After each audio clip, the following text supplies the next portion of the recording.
kado buat antum semuanya, kita akan hadirkan guru kita, Habib Jamal Ba'aqil. Masya Allah, seorang Habib yang alim, tawadu, akhlaknya Masya Allah. Saatnya kita menimbah ilmu dari beliau. Siapkan pena, siapkan buku. Saya selalu setiap dalam live ada buku, ada pena yang saya siapkan. Ya, rugi kita ambil berkah dari Habib Jamal Ba'aqil. Baik teman-teman sekalian, sambil kita menyambut kedatangan dari teman-teman, ada yang dari Malang hadir, Masya Allah. Masya Allah, Majelis Rasulullah Kalibata menyimak, ahlan wa sahlan. Dari Semarang, Masya Allah.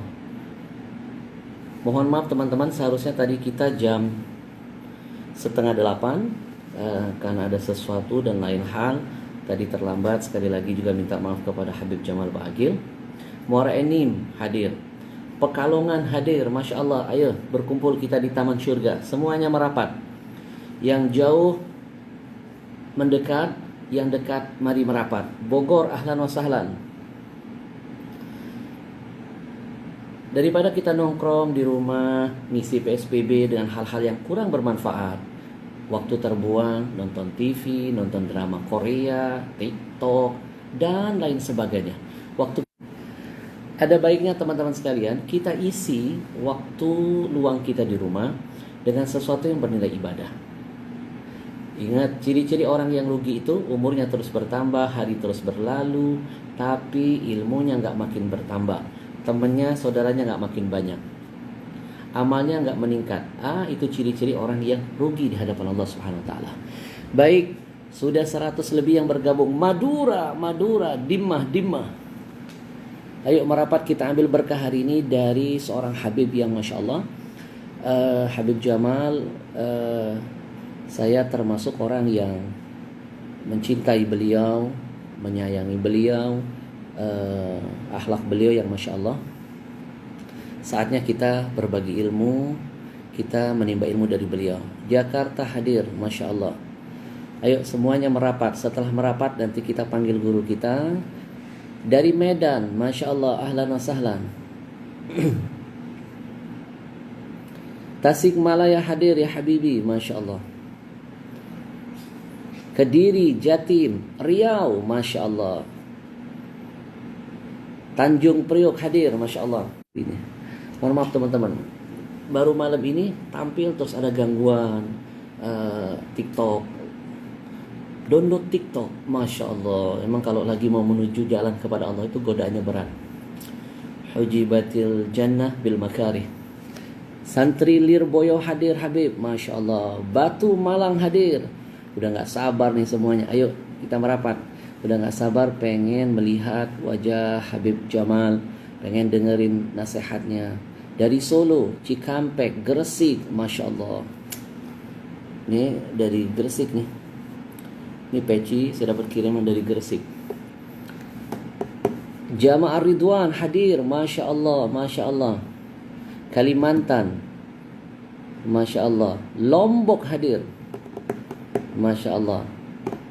Batu Malang, Masya Allah. Bogor Timur. Baik teman-teman sekalian, Pemalang hadir. Saatnya niat, pasang niat di hati. Niatkan malam ini kita semata-mata ingin menggapai ridha Allah, ingin mendapatkan ilmu dari Allah, ada ulama, ingin mengambil tabarukan berkah dari cucunya Rasul, seorang yang alim, seorang yang tawaduk. Saatnya niatkan, insya Allah niat yang baik akan mendatangkan keberkahan yang berlimpah. Baik, dengan segala hormat, hari ini kita hadirkan guru kita, Al-Habib Jamal Ba'aqil. Bismillahirrahmanirrahim.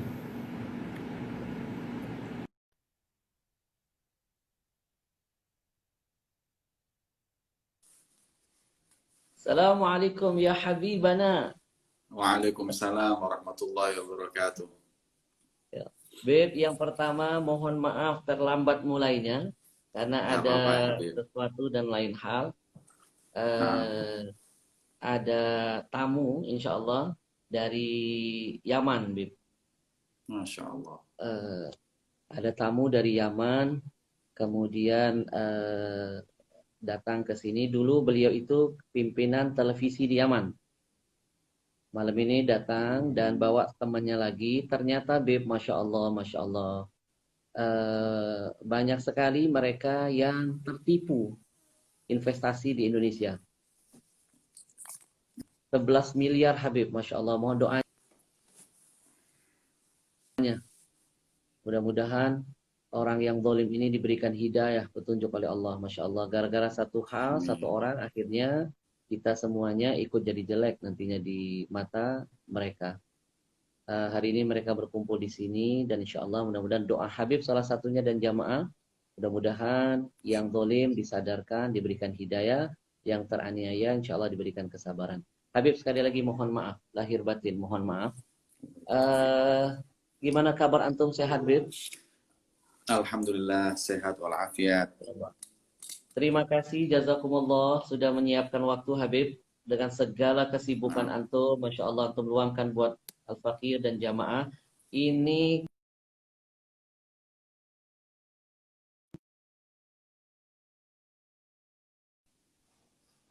berharap kepengen dihadirkan Habib Jamal di dalam live.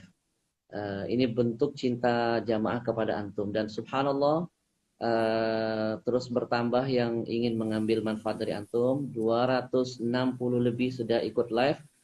Kita niatkan 1 jam ke depan teman-teman, jangan ada yang terlewatkan dari apa yang insya Allah akan dihadiahkan Habib Jamal kepada kita. Sekali lagi siapkan penanya, siapkan catatannya, karena ilmu itu seperti buruan, kalau nggak kita catat, dia akan lepas dan hilang dari kita. Habib, monggo dengan seluas-luasnya. Yang pertama, buat teman-teman mungkin minta ridhonya, kita ketika Habib bicara, memberikan nasihat, komentarnya kita off-kan dulu. Dan buat antum semua yang mungkin ingin bertanya kepada Habib, biar gampang langsung dibaca, nanti silakan kirim WA ke nomor 0815. Izin Habib, anak catat dulu sebentar. 0815 63 74 91 83.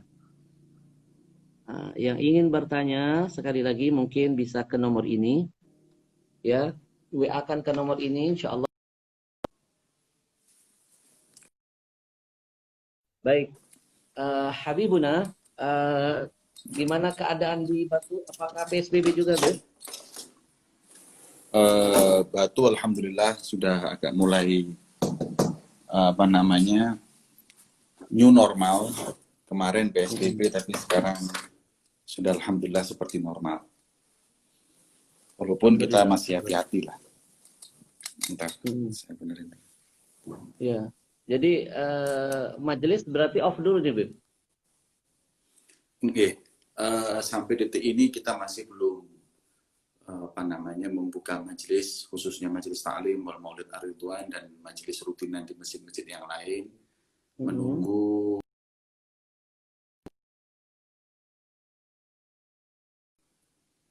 kita waktu yang tepat untuk membuka, kita buka. Walaupun mereka juga sudah bilang ke kita untuk kalau sesuatu, kalau majelis itu secara protokol, jaga jarak dan lain-lainnya bisa insya Allah dimulai. Insya Allah awal Juli kita akan mulai semua majelis. Beb, yang pertama mungkin Beb pesan buat Al-Fakir dan buat semua jamaah yang sedang menyaksikan, bagaimana nasihat antum untuk menghadapi kondisi saat ini, di mana Masya Allah ini mungkin ujian yang sangat-sangat berat bagi kita semua dan belum kita alami dalam waktu-waktu sebelumnya. Yang sudah punya pekerjaan bisa berimbas kehilangan pekerjaan.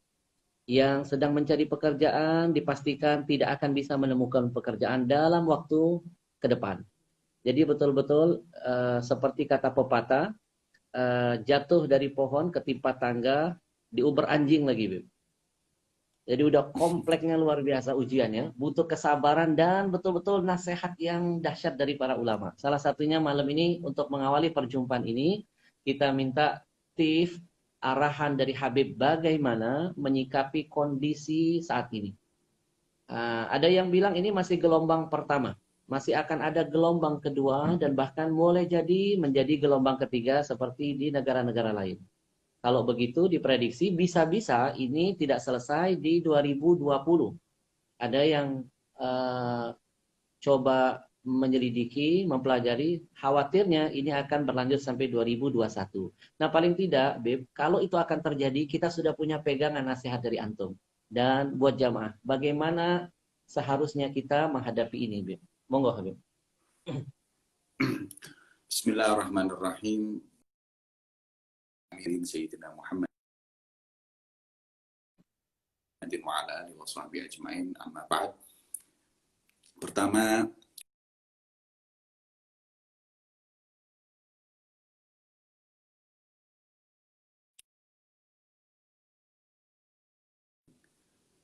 memberikan nasihat bersama beliau, guru kita semua, Habib Ahmad Al-Habsyi. Nahnu tasharrafna bihadzal liqa. Saya sangat mendapatkan penghargaan yang luar biasa atas pertemuan ini. Nahnu Semoga syarraftumuna, Beb. Syarraftumuna. insya Allah kita semuanya mendapatkan mahabbah dari Allah Subhanahu wa Amin. Ta'ala, karena tidaklah seorang hamba yang saling berjumpa silaturahim karena Allah, cinta karena Allah, kecuali mendapatkan mahabbah dari Allah Subhanahu wa Ta'ala. Itulah yang kita harapkan bersama. Dan apa yang Ustadz Ahmad baru saja sampaikan kepada kita tentang keadaan yang saat ini kita hadapi bersama-sama, sudah jelas bahwa Allah Subhanahu wa Ta'ala memberikan kepada kita kunci jalan keluar dari apa yang saat ini kita sama-sama hadapi, yaitu firman Allah Subhanahu wa Ta'ala, walau anna ahlal qura amanu wattaqau. Kalau umpama mereka penghuni negeri tersebut beriman kepada Allah. Yang pertama adalah iman. Iman ini artinya adalah satu keyakinan. Iman adalah yakin. Yang dengan keimanan tersebut manusia nggak akan maksiat kepada Allah. Berarti ketika dikatakan iman, berarti kita tidak boleh bermaksiat kepada Allah Subhanahu wa Ta'ala. Coba kita lihat, kita saksikan hadis-hadis yang disampaikan Rasulullah. Ketika manusia itu bermaksiat, la yashrabul khamra hina yashrabuha wa huwa mu'min. Tidaklah orang yang minum minuman keras ketika dia minum dan dia tidak dalam keadaan beriman. Artinya ketika dia bermaksiat kepada Allah, iman itu diangkat oleh Allah. Dalam riwayat yang lain, seorang yang bermaksiat kepada Allah, itu imannya dicopot dari tubuhnya, seperti dicopotnya baju dari tubuh seseorang.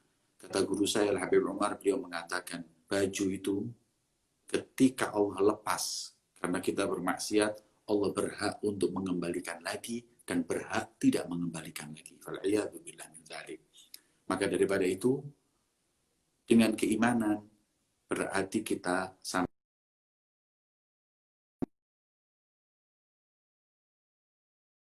yakin kepada Allah, tidak syirik ta'ala, dan taat kepadanya. Wattaqau, kemudian bertakwa kepada Allah. Mereka takut kepada Allah. Mereka jaga perintah Allah, menjauhi segala larangan Allah Subhanahu wa Ta'ala.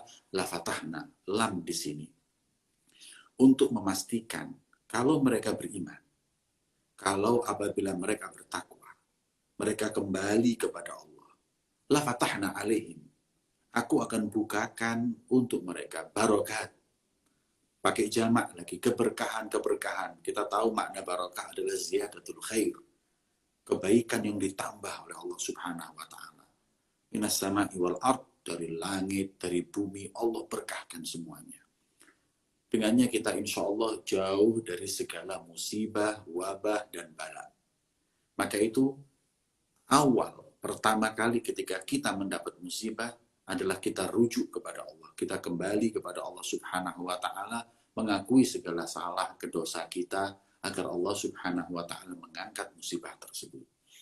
Maka itu tidaklah mungkin musibah dan bala ini selesai kecuali ketika Allah menghendakinya selesai. Dan kehendak Allah hanya dengan kita ilhah dan terus-terusan berdoa meminta kepada Allah Subhanahu wa Ta'ala. Ini langkah awal kita. Selalu kalau kita dalam fikih saja, dalam kitab fikih itu, apabila kita itu mau sholat istisqa, apa yang harus kita lakukan ketika kita mau mengadakan sholat istisqa? Disunnahkan ketika kita sholat istisqa, pertama raddul madzalim, kembaliin itu perbuatan-perbuatan dolim, haknya orang-orang yang diambil, rakyat, uangnya diambil oleh penguasa-penguasa yang dolim, kembaliin semua, raddul madzalim. Karena kebanyakan turunnya musibah dan bala karena aklul haram. Yang ini ambil harta yang ini dengan batil dan yang lain-lainnya. Raddul madzalim, riba. Kemudian taubah. Bertaubat, beristighfar kepada Allah Subhanahu wa taala, meminta ampun kepada Allah.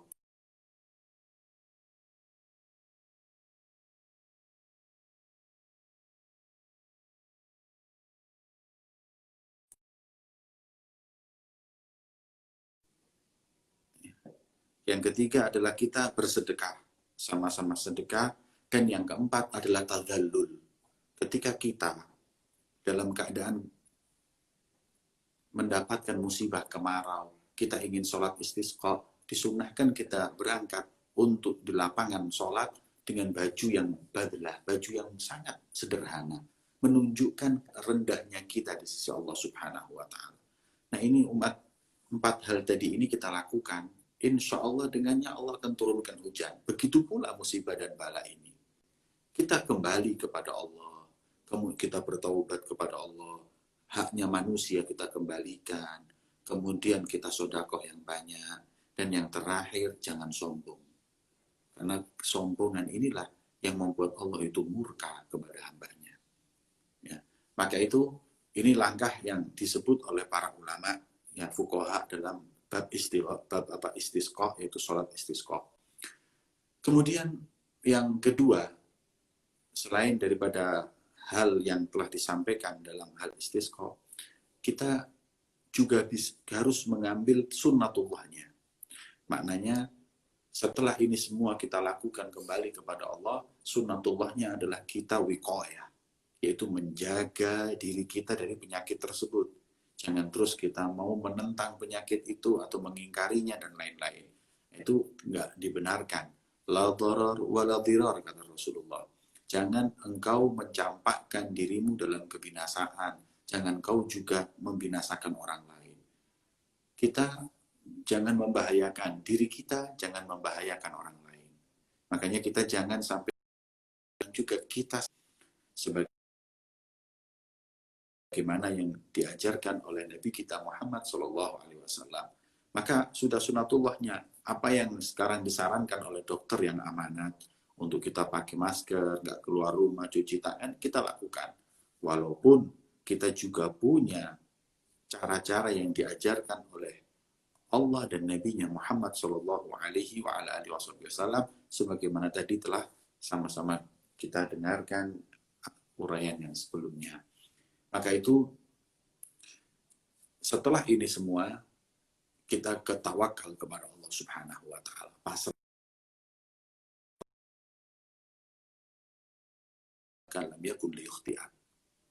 Kita pasrah sama Allah.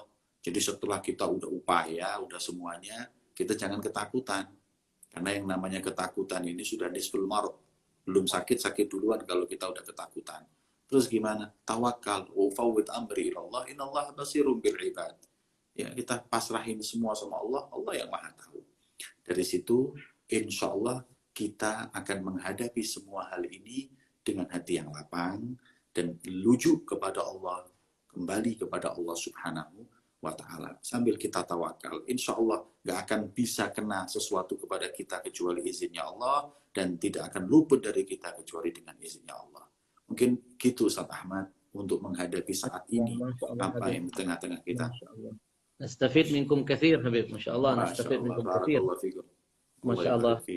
Teman-teman tadi sudah dengar ya, intinya beliau menitipkan pesan kepada kita bahwa suatu negeri itu akan senantiasa dihujani dengan keberkahan, barakat, kata beliau, jamak di situ. Berkahnya bukan cuma di bumi, di langit.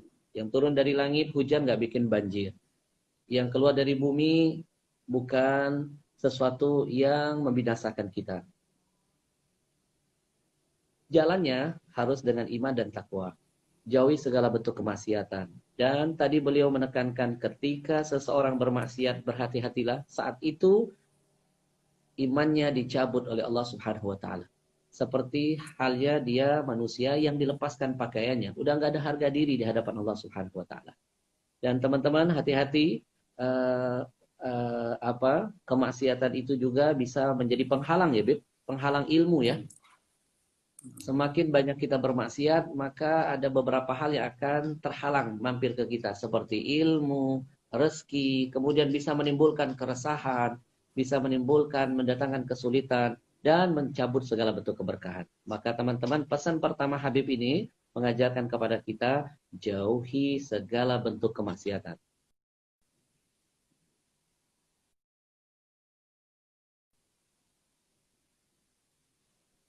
Raddul madzalim, kembalikan kezaliman. Karena memang saat ini apa yang diprediksi Nabi ternyata kejadian, terjadi. Akan datang suatu zaman, kata Nabi, di mana seseorang itu udah nggak punya kepedulian. Mana yang halal, mana yang haram dalam mencari rezeki. Yang penting hantam. Semuanya.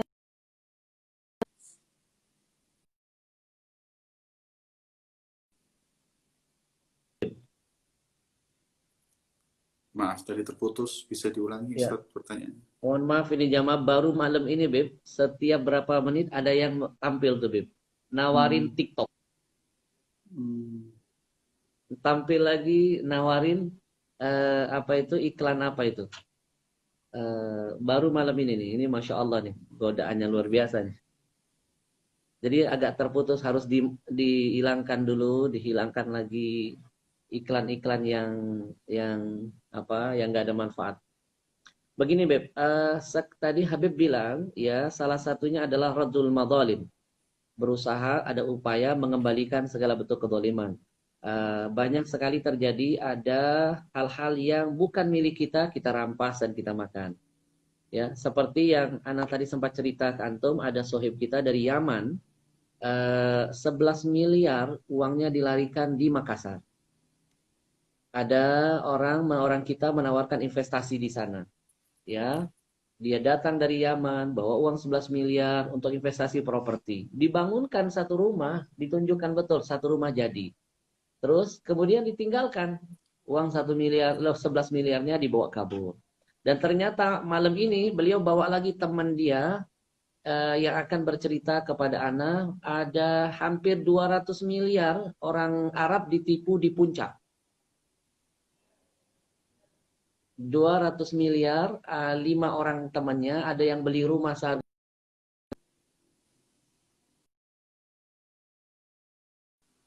12 miliar. Kan orang Arab nggak bisa pakai nama dia, Beb. Jadi harus pakai nama orang yang dia percayai. Ternyata sudah jadi nama dia, nih orang kabur. Nah, mungkin gara-gara kezaliman inilah akhirnya Allah hadirkan ujian dan cobaan buat negeri kita. Nah, kira-kira Bib, hal-hal yang seperti ini, apakah dijamin ada keberkahan dan ketenangan dalam hidup mereka, Bib? Berkaitan dengan aklul haram. Sebagaimana Al-Imam Abdullah bin Alawi Al-Haddad, beliau menyampaikan bahwa shawarif yang menghalangi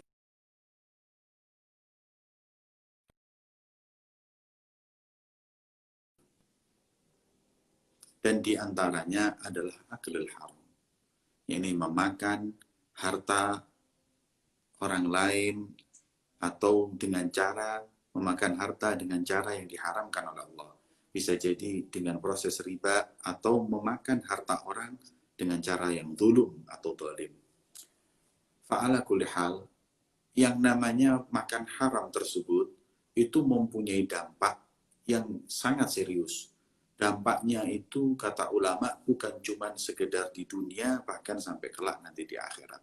Tapi di dunia ini udah dampaknya udah ada. Dan di antara daripada dampaknya yang buruk, pertama adalah tidak diterimanya doa orang tersebut.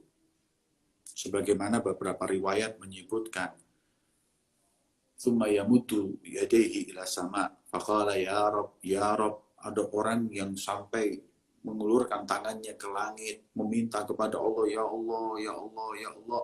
Kemudian fama mat'amuhu haram wa mashrabuhu haram wa malbasuhu haram wa ghudhiya bil haram fa anna yustajab lah.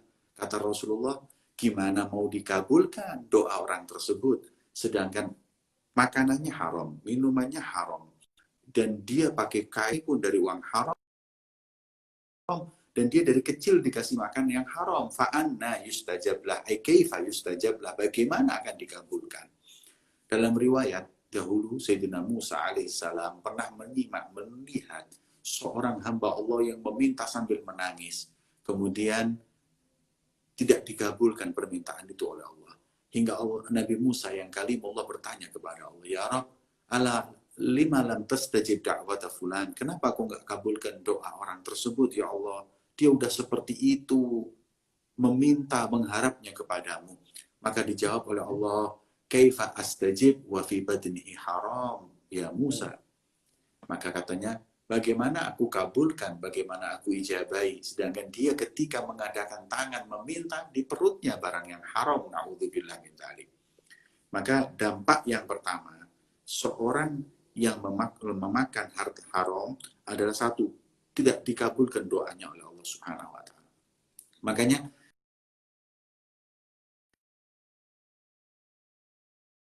datang ke habaib kita minta doa, ke aulia kita minta doa. Kenapa? Karena kita yakin apa yang dia makan halal. Ketika kita tahu bahwa yang dia makan halal, disitulah diijabahi doanya oleh Allah Subhanahu wa taala.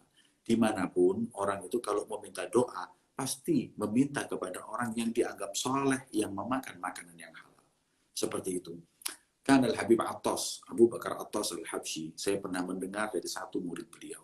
Habib Attas ini orang yang sangat warak, hingga sampai-sampai diriwayatkan. Beliau itu kalau mau silaturahim ke rumah orang, mau makan di rumah orang, atau tanya dulu, di rumah ini ada yang kerja dengan riba atau enggak? Ini kerja di bank konvensional atau tidak? Ada yang riba enggak? Ketika dikatakan ada, saya enggak masuk. Khawatir dari hasilnya nanti ada dibeli minum, belikan semuanya, teh dan lain-lainnya, dan saya mau makan yang haram. Sampai seperti itunya mereka. Wah, dalam riwayat yang lain, Sayyidina Abu Bakar Siddiq radhiyallahu taala anhu, beliau juga seperti itu. Anak kecil memberikan makannya, dari mana kau dapatkan ini? Di jalan aku tadi dapatkannya. Kemudian beliau masukkan jarinya ke mulutnya, dia muntahin itu yang namanya makanan. Sampai akhirnya keluar makanan yang dia makan. Seorang di antara mereka berkata, sampai segininya kau wahai Abu Bakar, ini belum jelas haram, ini masih syubhat, karena dia ambil di jalan. Kemudian beliau mengatakan, wallahi lau lam yakhruj hadha ta'am illa bi ikhraji ruhi la akhrajtu. Demi Allah, kalau makanan ini nggak keluar kecuali harus bareng dengan keluarnya ruhku, aku akan lakukan. Kenapa Sayyidina Abu Bakar? Karena aku dengar Nabi SAW beliau bersabda, kullu lahmin nabata min suhtin fannaru aula bih. Setiap daging di manusia yang tumbuh dari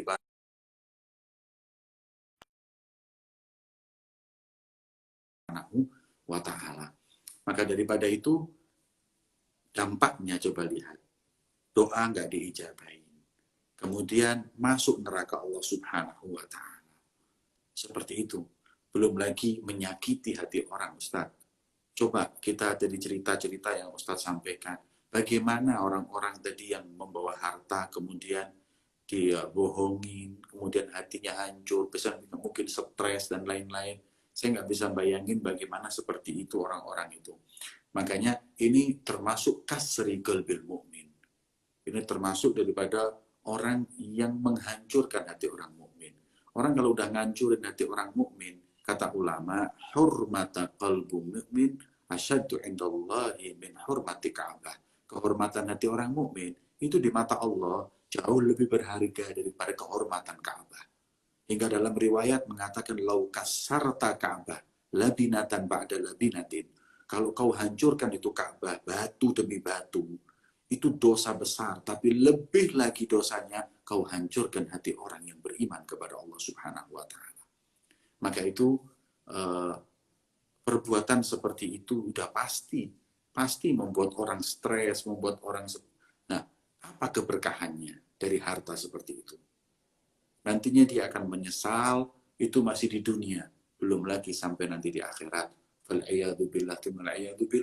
Dan yang paling parah dari semua itu, makanan yang haram bisa menyebabkan seseorang meninggal dalam keadaan su'ul khatimah. Sekarang ini saya kira Ustadz, ya, urusan masalah harta, kita nggak lagi ngomong orang biasa. Kadang para ulama pun, ya para habaib pun kadang didatangin orang, diajak kerjasama, dan setelah itu mereka hilang. Ya. Dengan ada lagi yang mengatasnamakan untuk yatim, mengatasnamakan untuk dakwah, mengatasnamakan, tapi semuanya na'udzubillah hanya dipakai untuk kepentingan pribadi masing-masing. Hal seperti ini adalah juga hal yang diharamkan oleh Allah Subhanahu wa Ta'ala.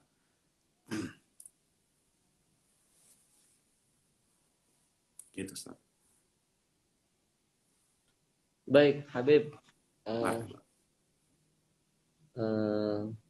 Karena ada gangguan sedikit ini, Habib. Fotonya antum, gambarnya antum tidak bergerak. Tapi suara tadi jelas, Habib.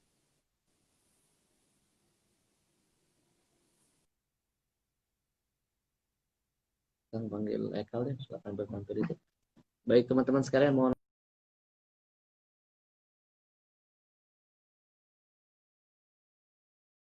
maaf. Kita coba hadirkan kembali Habibnya. Mohon maaf banget, hari ini tumben banyak sekali gangguan, mungkin karena sinyalnya. Padahal Masya Allah lagi asyik-asyiknya kita mencatat pesan dari beliau. Kita coba panggil, kita hadirkan lagi beliau. Dan teman-teman jangan lupa, yang ingin bertanya kepada Habib, ahlan wa sahlan Pak Uki, Masya Allah. Yang ingin bertanya setelah ini, tolong catat nomor yang saat ini sudah saya sematkan, nomor ini. Nah ini, ya. Catat nomor ini, kirim WA, nanti akan kita sampaikan pertanyaannya kepada Habib. Ya. Masya Allah, ada Habib Syaugi Asgab, Bang. Beb, afwan Beb, sinyalnya ini kayaknya Beb, Masya Allah. Khair, Lagi insyaallah. asik nyatat menikmati Beb, ya Allah, benar-benar. Memang ujian itu datang di saat tidak siap Beb. Lagi nikmat-nikmatnya, Masya Allah. Tapi ada beberapa poin hari ini, izinkan Ana menyimpulkan Habib, biar para jamaah mendapatkan manfaat. Teman-teman, tadi paling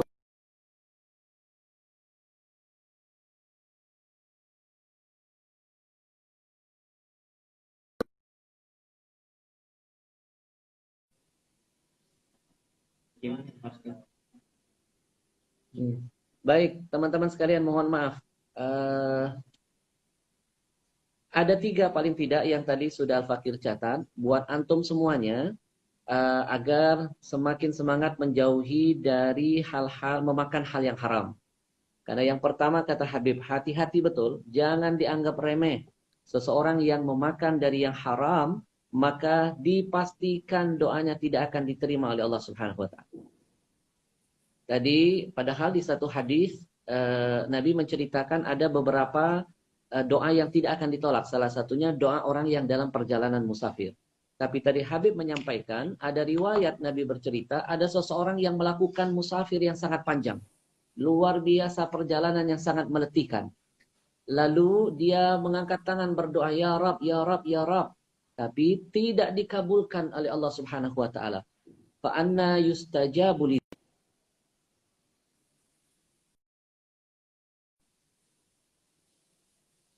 saja boleh zalik. Bagaimana mungkin doanya akan diijabah oleh Allah SWT? Kenapa? Ada 4 kesalahan dia. Yang pertama, makannya dari yang haram, kata Habib. Yang minumnya dari yang haram. Pakaian dia pakai yang nempel di badannya dari yang haram. Bahkan dari kecil dikasih suapan-suapan yang haram. Makanya saat ini Bapak Ibu para jamaah yang punya anak, hati-hati, pastikan betul kalau kepengen anak soleh, pastikan yang masuk menjadi darah daging anak kita adalah sesuatu yang halal dari jerih payah kita sendiri. Lalu yang kedua kata Habib, yang makanan yang haram bisa menjadi tiket pelakunya masuk ke dalam neraka. Kullu lahmin nabata min haram fannaru aula bihi. Tadi beliau sampaikan hadis itu, setiap daging yang tumbuh dari yang haram, maka nerakalah tempat yang pas untuk pelakunya. Dan yang ketiga,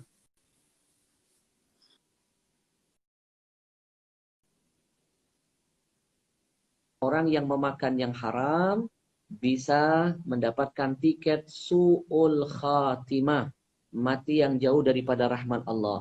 Kita berlindung dulu teman-teman sekalian. Mudah-mudahan kita dijauhkan dari kategori manusia yang akan celaka ini.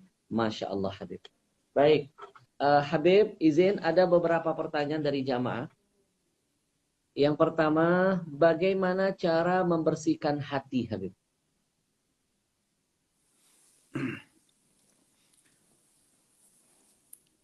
Bismillahirrahmanirrahim. Bagaimana cara membersihkan hati?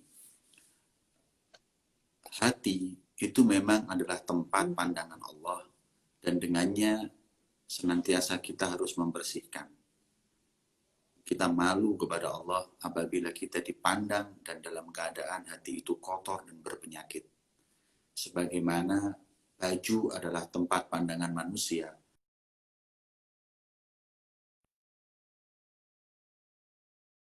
fokus dengan baju kita. Begitu pula hati. Maka bagaimanakah cara untuk kita membersihkan hati ini? Yang itu dia adalah tempat pandangan Allah.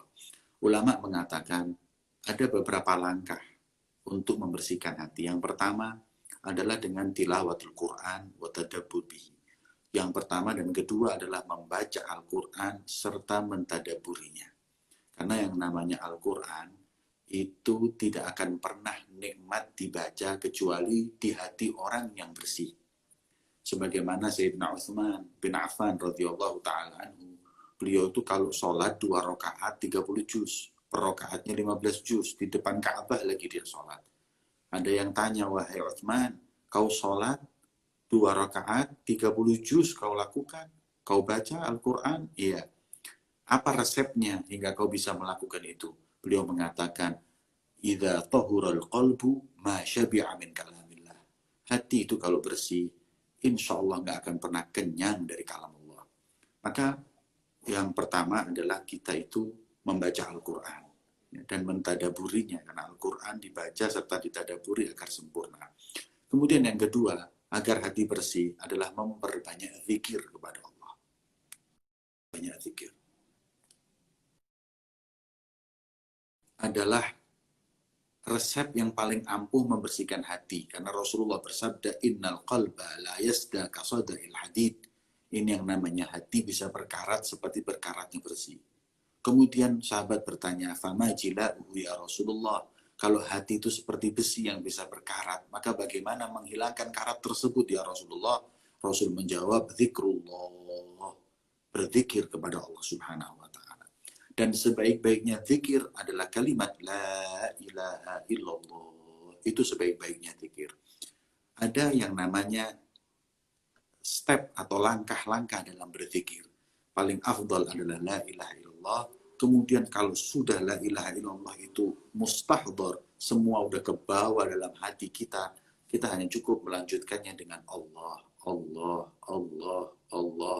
Setelah kita sudah dengan Allah, maka di terakhir tanpa menyebut la ilaha illallah, tanpa menyebut Allah, semua meresap hanya menjadi dia, hanya dia, hanya dia, Nah, inilah yang disebut dengan zikrul idrus. Kata Al-Habib Abdullah bin Abu Bakar Idrus, wa zikrul idrusil kutub ajla anil qalbi sadali sadina.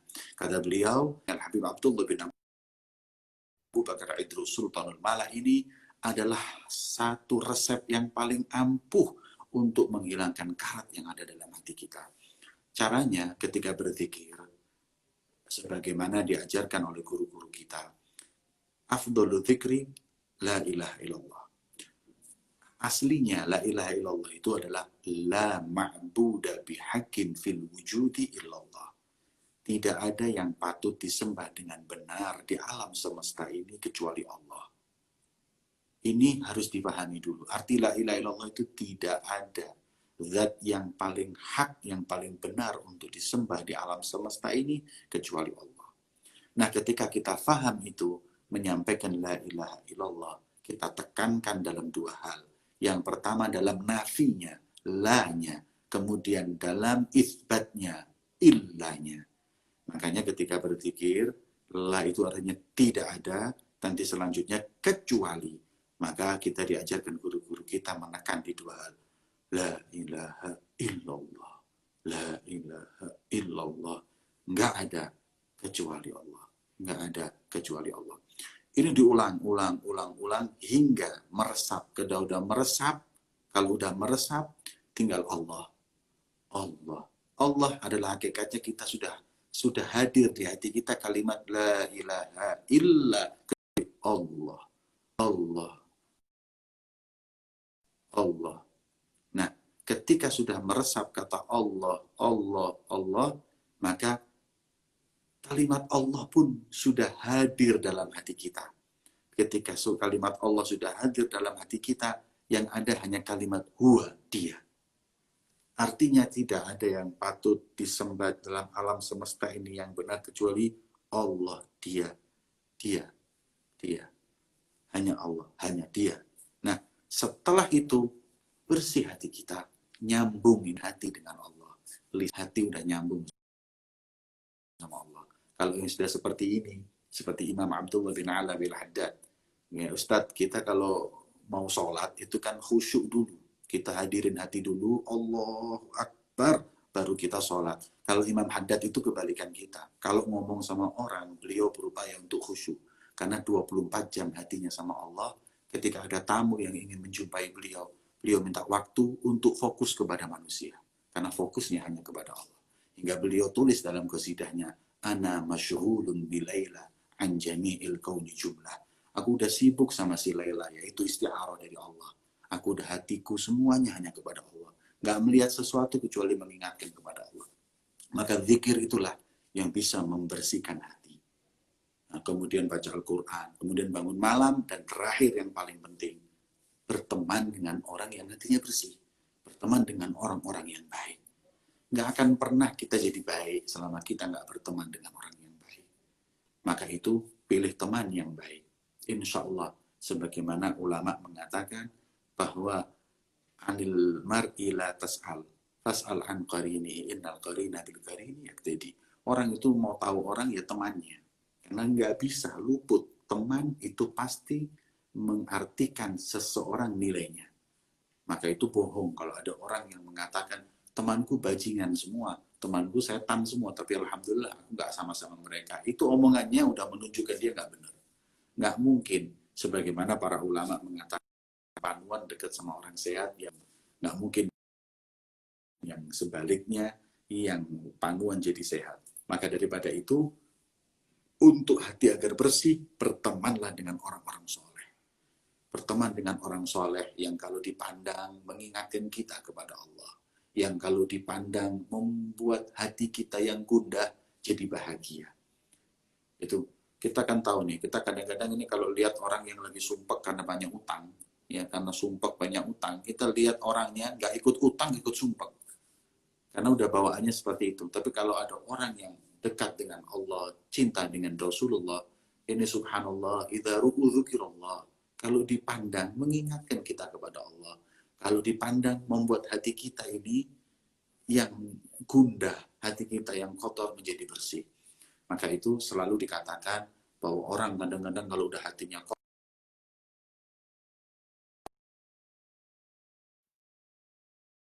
yang soleh, agar hati. Seperti itu Ustaz, mungkin bagian sedikit daripada cara membersihkan hati, dan jelas itu begitu banyak. Karena ada kitab-kitab berjilid-jilid untuk itu. Bukan sedikit, tapi luar biasa. Masya Allah. Beb, Masya Allah. Ini masih hang lagi nih, Beb. Karena izin setengah menit, Beb. Izin setengah menit. Masya Allah. Paling dekat lagi deh. Teman-teman mohon maaf luar biasa ini Masya Allah baru malam ini gangguannya luar biasa, sinyalnya, gambarnya, suara Habib itu terdengar, suara Habib Jamal terdengar jelas, tapi fotonya stuck, cuma berhenti begini. Kita coba panggil lagi ya, Masya Allah, Masya Allah. Hari ini teman-teman catat betul, jangan nggak catat. Saya nggak mau ketinggalan. Ini sudah halaman kedua, ya, ambil ilmunya. Kita coba hadirkan lagi Habibnya. Tapi sebelumnya sebentar teman-teman. Apa? Ini lagi hacking lagi gimana ya Pak? Kita keluar dulu. Hapus semua. Ya. Ya. Gitu. Oh gitu. Baik. Halo teman-teman, memang ujian nih malam ini. Ujian luar biasa. Lagi asik-asik, nikmat, betul. Mendengarkan ilmu dari Habib. Lagi haus-hausnya. Masya Allah. Beb, afwan Beb. Ya Allah. Benar-benar ini ujian Beb. Lagi asik-asik Beb. Lagi asik-asik. Ya, seperti orang yang lagi haus tiba-tiba dikasih air minum Beb. Ya Allah. Masya Allah. Nikmatnya itu ya Allah Beb. Izin ya Beb, minum dulu ya Beb. Fadhal. Ajwa ya. Ajwa. Mohon doain ya Beb, biar Ajwa makin diberkahi. Biar insya Allah paling tidak ada pilihan buat umat ya. Dari kita, untungnya buat dakwah dan buat agama kita. Kalau antum doain jadi tambah berkah nanti Beb, insya Allah. Allah ibarik Beb. Beb, izin ana simpulkan Beb. Ya. Teman-teman tadi ada pertanyaan pertama dari saudara kita, bagaimana cara membersihkan hati? Dijawab oleh Habib.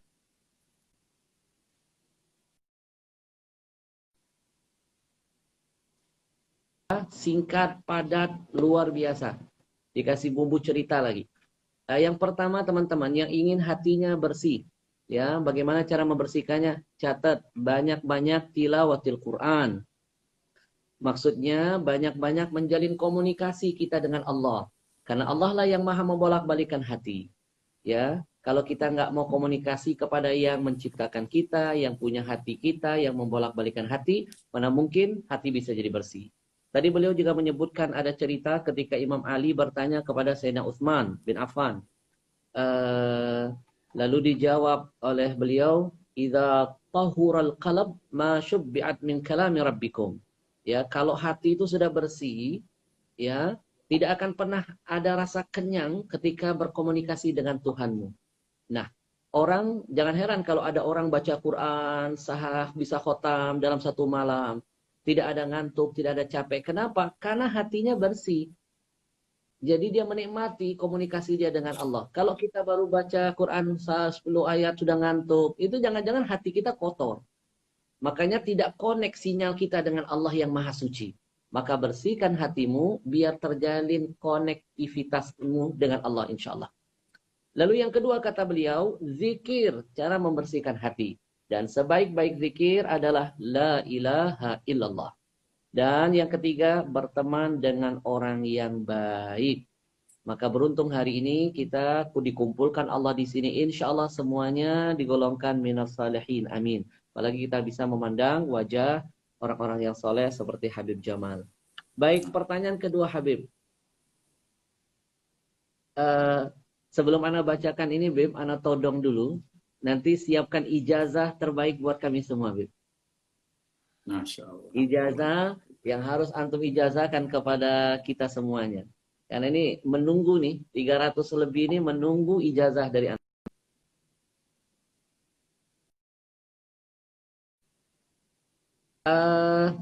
Bolehkah sholat tobat dilaksanakan tiap hari dari Sukoharjo? Sholat sunnah mutlak yang hukumnya boleh dilakukan sendiri dan boleh juga dibarengin dengan sholat yang lain. Dan bisa dilakukan untuk tiap hari. Karena Allah memang suka kepada hambanya yang senantiasa kembali kepada Allah Subhanahu wa ta'ala. Ya, innallaha yuhibbut tawwabin. Allah itu cinta dengan orang-orang yang senantiasa bertaubat kepada Allah. Maka sholat sunat taubat tidak ada batasan, minimal 2, kemudian batasan nggak ada, mau sholat berkali-kali, mau tiap hari nggak masalah. Jadi tidak ada ketentuan maksimal berapa, karena dia sholat sunnah mutlak. Beda dengan sholat sunnah duha, witir, itu ada ketentuannya. Sholat duha maksimal adalah 12 menurut riwayat, dalam riwayat lagi 8, tapi afdolnya adalah 8, minimal 2. Witir maksimal 11, minimal 3 atau 1. Kalau dilakukan terus-menerus hukumnya makruh dan lain-lain. Tapi kalau sholat sunat taubah tidak. Maka itu tiap hari, tiap saat pun sholat sunnah selama bukan waktu yang haram untuk kita lakukan, maka hukumnya nggak masalah. Tafadhol sholat sunnah taubah.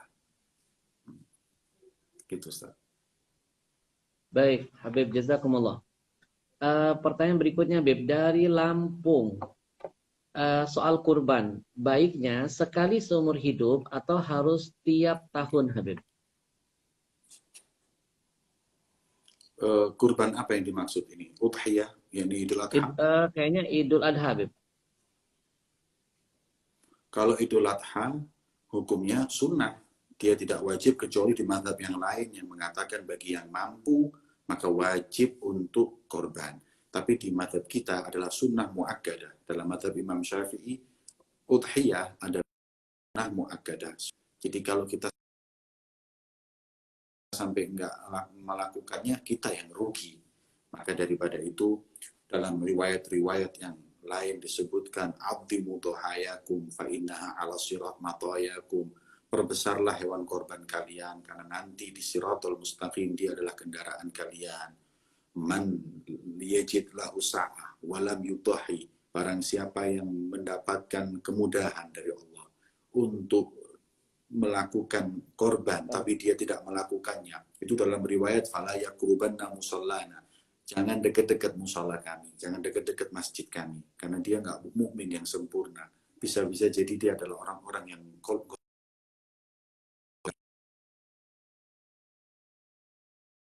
dalam riwayat yang lain, fa in syaa an yamut yahudiyan aw nasraniyan. Kalau mau mati terserah dia, mau mati Nasrani, mau mati Yahudi dan lain-lain. Maka daripada itu kita rugi ketika kita diberi Allah rezeki, kemudian kita nggak korban, itu kita yang rugi. Karena begitu besar pahala orang yang mau berkorban. Kita apa nggak malu kadang-kadang melihat orang-orang yang ekonominya pas-pasan. Dia itu nabung. Tiap tahun bisa menyembelih karena tabungan yang dia lakukan dalam setahun. Subhanallah. Kita ini kadang-kadang beli handphone dengan harga puluhan juta, bahkan 10 juta kita beli. Tapi beli kambing 2 juta kita nggak bisa. Apa kita nggak malu? Ya. Maka daripada itu, sisihkan sebagian harta untuk hal tersebut, dan hukumnya tadi bukan seumur hidup sekali. Setiap tahun sunnah muakkadah. Dan mazhab yang lain mengatakan tiap tahun wajib hukumnya. Mazhab kita sunnah muakkadah nggak sampai wajib, kecuali dengan nazar. Kalau nazar jadi wajib, itu aja. Itu, Ustaz. Baik, Masya Allah. Habib, ada pertanyaan dari Dubai. Dari Dubai nih, Habib. Izin bertanya, Ana dari Dubai, kebetulan rumah saya berdekatan dengan dokter.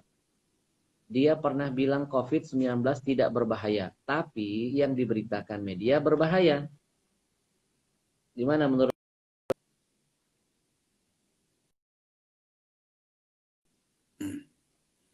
Menurut Al-Faqir, kita yang namanya setiap kabar itu yahtamilul kidhib wasidik. Yang namanya khobar itu ada 2 kemungkinan, benar atau salah, benar atau bohong, ya, benar atau bohong. Nah, sekarang kabar yang kita dengar itu sudah apa? Kita sampaikan bahwa COVID-19, Corona itu ada karena hadut tawatur. Semua para atibak, para dokter sudah mengatakan seperti itu. Nah, sebahaya manakah COVID ini? Sekarang masih penyampaian para dokter dan lain-lain. Ada yang mengatakan yang sangat bahaya, ada yang mengatakan bahayanya bagi orang-orang yang sakit, yang sudah punya sakit, ada yang mengatakan bahaya untuk siapapun. Tapi kalau kita lihat, ini memang ada dan dampaknya bahaya, kecuali bagi orang-orang yang mempunyai imun yang kuat, yang yang bagus, maka insya Allah akan menjadi hal yang biasa. Tapi mau orang bilang, yang penting ini ada, mau dia bahaya atau tidak, yang penting kita jauhin. Kita jauhin, tapi nggak perlu kita terlalu takut. Saya begitu suka dengan ceramah satu doktor yang berasal dari Azhar Mesir, yang beliau mengatakan, karena ini penyakit buatan, tidak sekuat aslinya. Maka itu, dengan kita kuatkan diri, kita olahraga, hidup bersih, insya Allah kita kena pun nggak akan masalah. Jadi seperti itu aja. Tapi jangan sampailah, kalau bisa kita betul-betul jaga diri kita agar nggak kena, tapi kalau kena pun kita nggak boleh khawatir. Kalau orang udah ketakutan itu nisful marad sudah, setengah sakit, belum kena corona udah sakit duluan. Kayak ada satu orang di dekat saya ini, was-was banget sama yang namanya COVID ini, was-was mau naik apa, sampai kalau mau duduk itu pakai koran dulu, karena was-wasnya. Fil akhir, nggak kena COVID, nggak kena penyakit apa-apa, tapi kena stroke.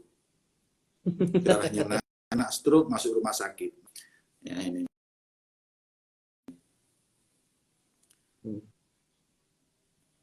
Jadi Baik, gitu.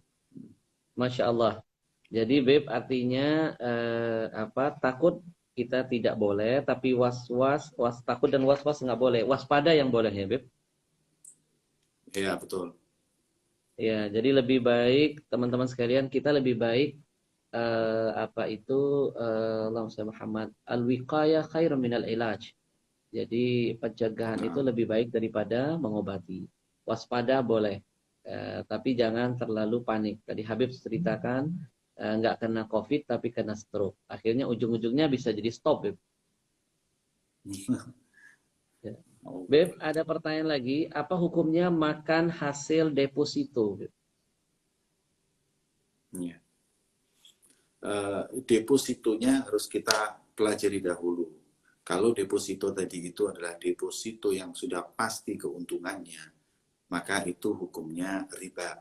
Kullu qardin jarra bihi naf'an fahuwa riba. Jadi apabila kita pinjamkan ke bank, kemudian setiap bulan kita pasti mendapatkan keuntungan 3%, ini namanya riba. Ulama mengharamkannya. Adapun kalau kita pakai sistemnya itu qirab atau disebut dengan mudharabah, ya, kita titipkan uang itu kepada seseorang atau ke bank, kemudian dia memberikan keuntungan dengan tergantung keuntungan yang dia dapat. Ya, kalau keuntungan sekian dia dapat, pokoknya keuntungan dalam seseorang itu bekerja itu yang boleh hanyalah nisbah. Berapa persen dari keuntungan nanti akan saya berikan, itu boleh. Tapi kalau kamu aku beri untung sekian, itu nggak diperkenankan. Jadi deposito itu hukumnya bagaimana? Ya tergantung. Kalau depositonya dengan cara yang syariah tadi itu benar, halal. Tapi kalau depositonya dengan cara yang konvensional, maka hukumnya haram. Seperti itu. Baik, Masya Allah. Terus ada pertanyaan Beb dari Banyuwangi.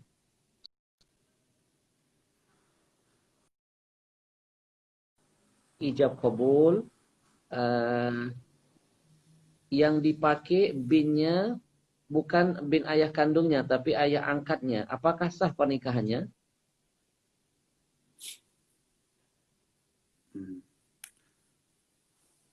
Kalau apabila salah dalam penyebutan nama, tapi semua orang syahid, para syuhada, mereka itu tahu yang dimaksud adalah si fulan, dan afdolnya lagi dengan isim isyarah, karena isim isyarah bahkan lebih kuat daripada zikrul asma. Saya kasih contoh, umpama saya nikahkan Ustadz Ahmad ini, ya Ustadz Ahmad, an wazawwajtuka. Umpama saya ucapkan Ustadz Ahmad dengan kita beri dengan isim isyarah, ya Ustadz Ahmad hadza. Kalimat hadza ini isim isyarah ini pasti udah kuat sahnya. Walaupun nanti saya menyampaikannya Ustadz Ahmad itu salah, Ahmad bin siapanya salah, selama saya pakai kalimat hada, ini isim isyarah, yang aku nikahkan si Ahmad ini, bukan Ahmad yang lain, maka hukumnya itu sah.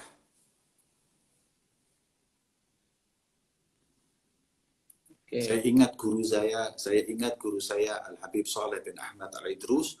Beliau adalah memang sangat hati-hati. Kita para habaib di Hadramaut dan orang-orang yang masyrabnya masyrab Alawi itu kita punya dua hal yang beda dengan yang lain. Yaitu dua hal ini kata ulama Habib Ahmad bin Hasan Attas beliau mengatakan para Alawi, para Sadatina Abi Alawi, mereka itu sangat hati-hati dalam segala hal dan lebih-lebih dalam dua hal ini. Yang pertama fi amwalin nas, di urusan yang berkaitan dengan harta orang. Jangan sampai makan. Ini hukum nanti apapun dilihat yang paling hati-hati untuk urusan harta orang. Yang kedua fi ibdha'in nisa, dalam menikah. Ustaz, hanya ulama Hadramaut yang nikahnya sampai diulang 3 kali. Zawwajtuka, angkahtuka wa zawwajtuka, itu cuma di Hadramaut saja. Di negeri lain nggak ada. Kenapa? Karena lafaz pernikahan itu riwayat ada lafaz zawaj, ada lafaz nikah. Lah karena saking takutnya lafaz nikah dipakai, lafaz zawaj dipakai, saking takutnya ini hanya para ulama Hadramaut yang melakukan seperti ini. Kenapa? Karena hati-hati jangan sampai nanti nikah ini nggak sah. Makanya saya masih ingat tadi saya sampaikan guru saya Ustaz Saleh bin Ahmad Al-Idrus, syafahullah wa afahullah, yang saat ini beliau lagi sakit, semoga Allah memberi kesembuhan kepada beliau. Beliau ketika menikahkan selalu pakai isim isyarah. Khawatir nanti penyebutan nama itu salah, orang tuanya salah. Beliau mengatakan, ya Ustadz Ahmad hadza, dengan sebutan hadza, ini isim isyarah kuat, udah pasti benernya. Walaupun saya sebut nanti salah orang, tapi kalau udah kalbut hadza, orang tahu semua bahwa yang aku nikahkan ini orang. Yeah. Itu insya Allah sah. Nah, tadi penyebutan nama fulan betul, binnya sah.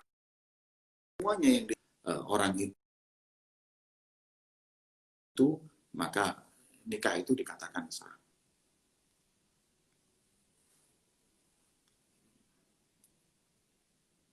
Ya, baik.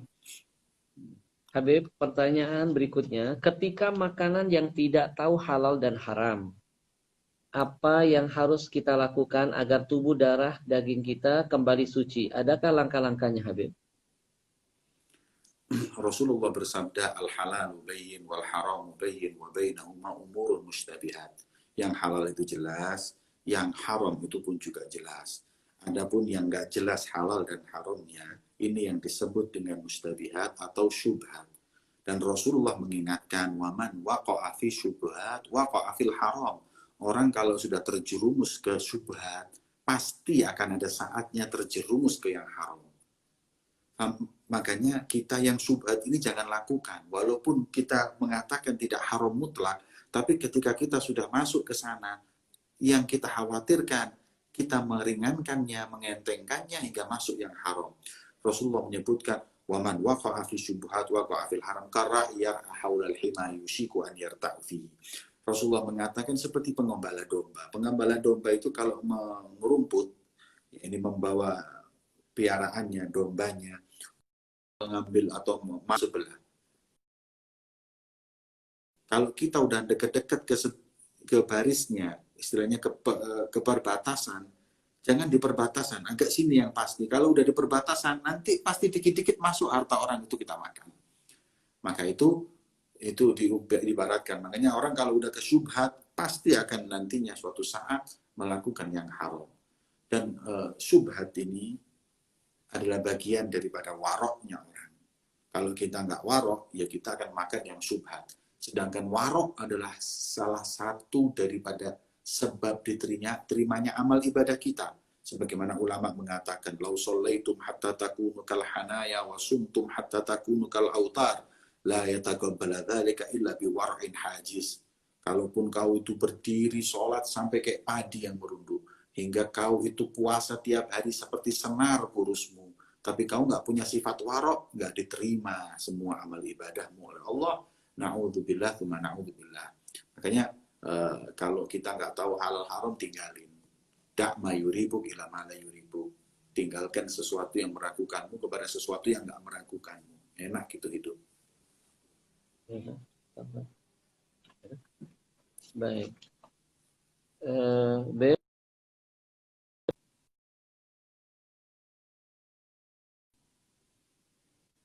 atau PO, Beb?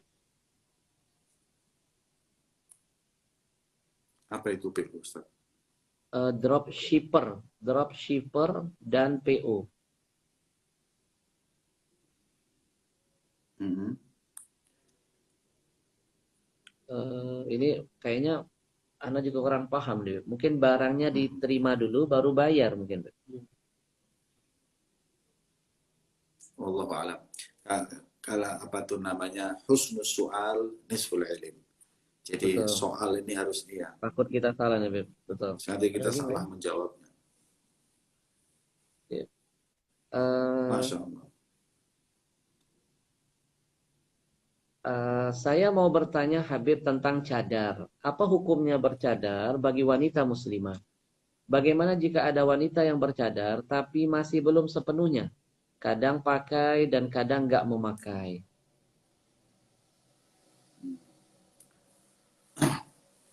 Bismillah.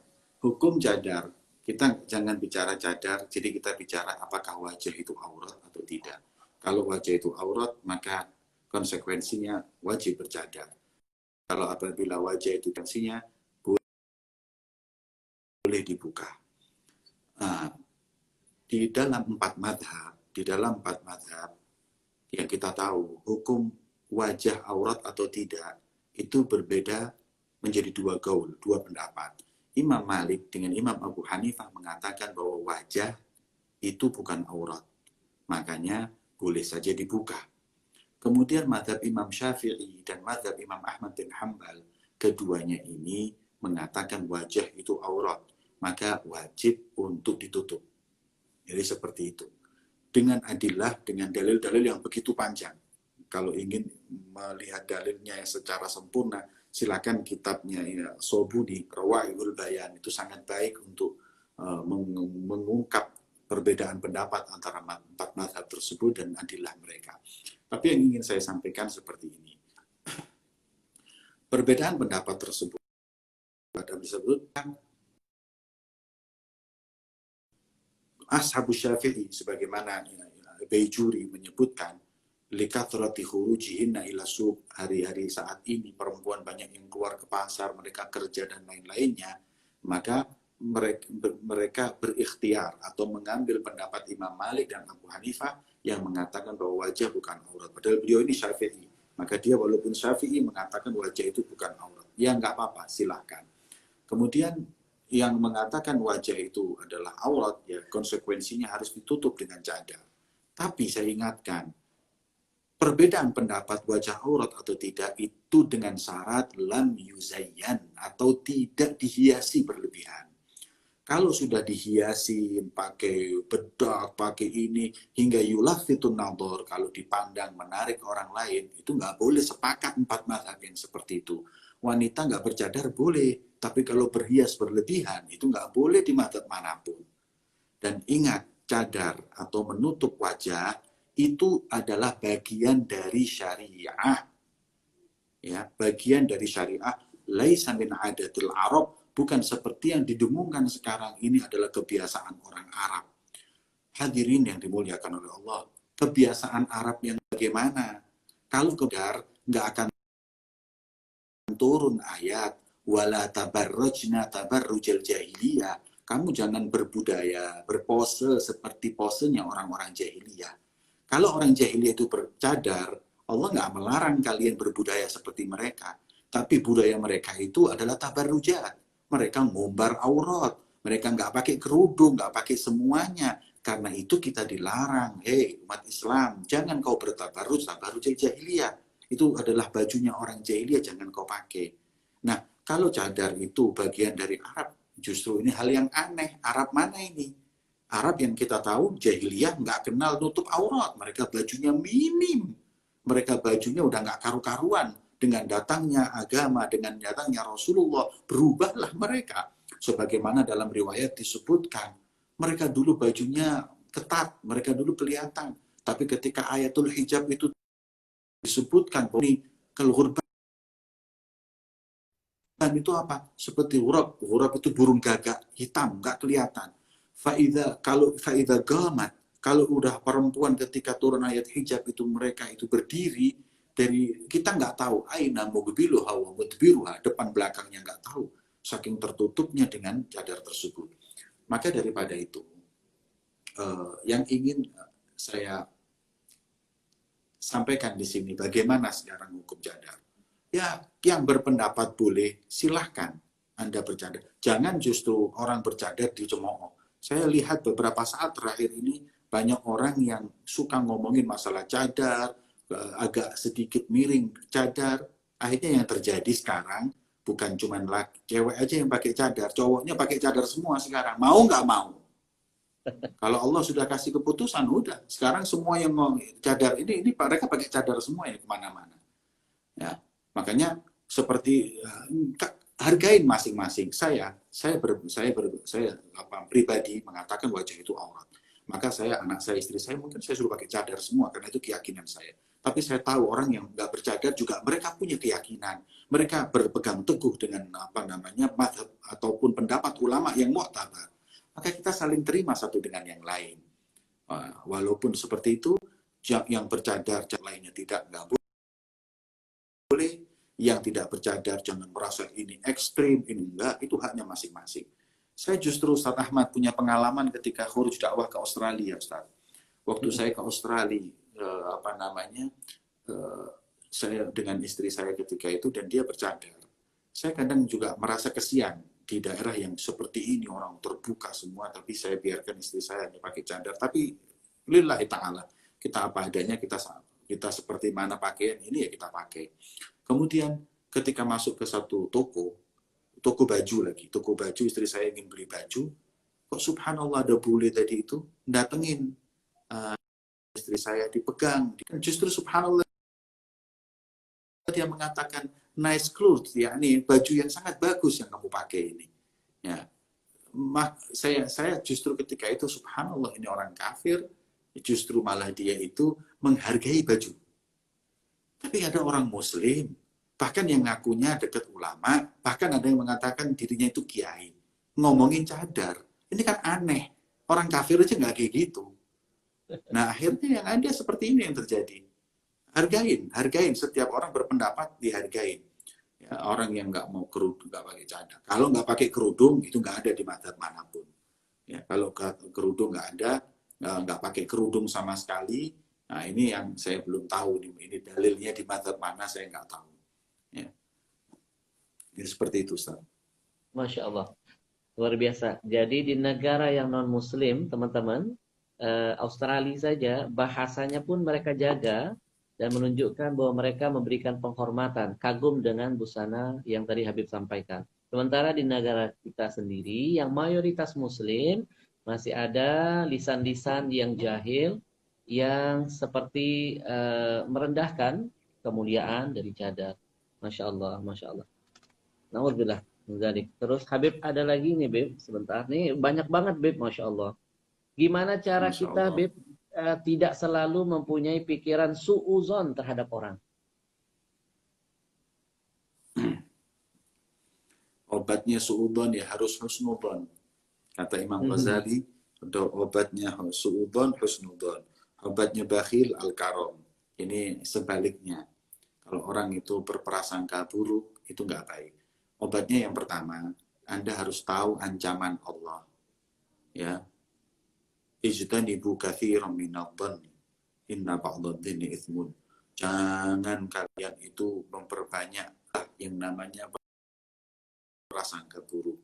Kemudian khoslatani, suatu dua kebaikan yang nggak ada di atasnya kebaikan manapun, husnudan kepada Allah dan Rasulnya, dan yang paling buruk adalah suudan kepada Allah dan Rasul, dan kepada manusia, kepada hamba Allah. Maka daripada itu, kita mesti tahu bahwa suudan, prasangka buruk ini penyakit. Ini penyakit. Terus prasangka buruk, tatar dia di diri kita, mujahadah kita perangi diri kita. Dengan apa? Ya, dengan kita mengatakan, itu semuanya adalah bohong, itu semuanya. Ya, Rasul mengatakan, iltamisu li akhikal muslim sab'ina udhra. Carilah alasan-alasan untuk saudaramu muslim, 70 alasan. Mungkin kalau gini, agar kita nggak suudon itu, maka carilah alasan, mungkin begini, mungkin begitu, sampai 70 alasan. Kalau sudah nggak ketemu, baru kita boleh suudon. Sampai seperti itunya. Maka obatnya suudon, ya dengan husnudon, mujahadah, cari positive thinking, cari kebaikan, alasan yang paling tepat untuk kita bisa mengikis perasaan prasangka buruk tersebut. Dan itu adalah termasuk daripada penyakit hati yang juga harus kita tadi itu setelah sampaikan, banyak zikir kepada Allah, kumpul orang soleh dan lain-lainnya, insya Allah itu hilang. Itu Ustaz. Baik. Habib, bagaimana caranya menghilangkan rasa cinta kepada dunia? Ya. Cinta kepada dunia penyakit yang apa namanya, yang sangat bahaya. Rasulullah Shallallahu Alaihi Wasallam beliau menyampaikan, hubbud dunya ra'su kulli khati'ah. Yang namanya cinta dunia adalah pangkal dari semua kesalahan dan kemaksiatan. Maka yang harus kita perbaiki hubbud dunia dengan hubbul akhirah. Ya, hubbud dunia harus dihilangkan agar kita cinta kepada akhirat. Nah, sekarang kuncinya itu bagaimana kita mencintai akhirat. Kalau kita sudah mencintai akhirat, nggak mungkin kita cinta dunia. Siapapun yang sudah cinta dunia, nggak mungkin cinta akhirat. Al-Imam Abdullah bin Alawi al-Haddad beliau mengatakan, yani hubbud dunia wa hubbul akhirah. Al-masyriq wal maghrib. Makin cinta kepada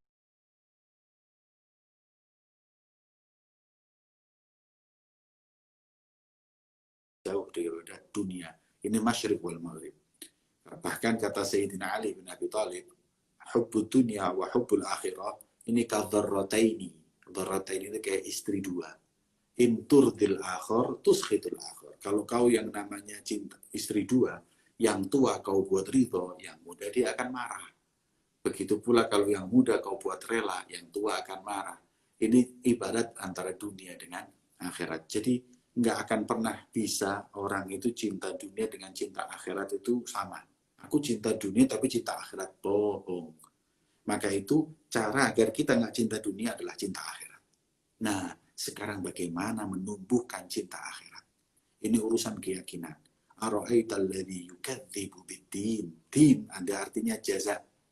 Tidakkah kau tahu siapa mereka yang mendustakan din, jaza yaitu akhirat? Siapa sih orang yang mendustakan akhirat? Bukan ada yang menerjemahkan yukadzibu bid-din itu mendustai agama. Kalau menurut saya itu ahli tafsir itu disebutkan makna din al-jaza yaitu hari pembalasan. Siapa orang yang mengingkari hari pembalasan? Ara'aital ladzi yukadzibu bid-din fadzalika alladzi yad'ul yatim wa la yahuddu 'ala ta'amil miskin. Orang yang nggak mau menyisihkan hartanya untuk anak yatim, nggak mau memberikan hartanya kepada orang-orang miskin, karena mereka menganggap bahwa yang diberikan kepada anak yatim dan anak miskin hilang begitu saja. Makanya yang tidak mau memberikan hartanya, menyisihkan hartanya untuk kebaikan di dunia ini hanyalah orang-orang yang tidak yakin dengan adanya akhirat. Nah, maka itu sekarang kita fokus bagaimana akhirat ini kita mesti yakin. Kalau sudah kita yakinkan akhirat, maka bagaimana kita mencintai akhirat. Ya, kalau sudah mencintai akhirat, dengan otomatisnya kita akan jauh daripada dunia.